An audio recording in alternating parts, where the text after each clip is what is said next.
It's all about the flowers. Now, like I said before, with the tropical packs, they come with the greenery.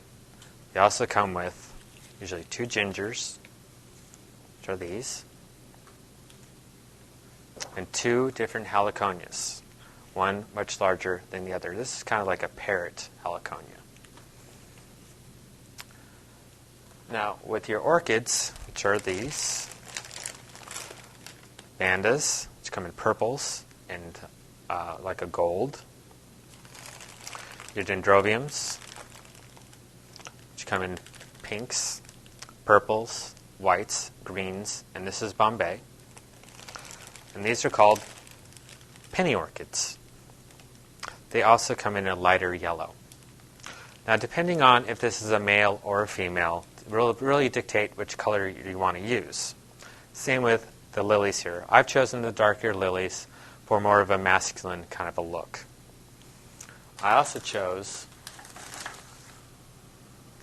roses to be used with this also, which are kind of a yellowish green, which will give you kind of a more earthy kind of feel to this.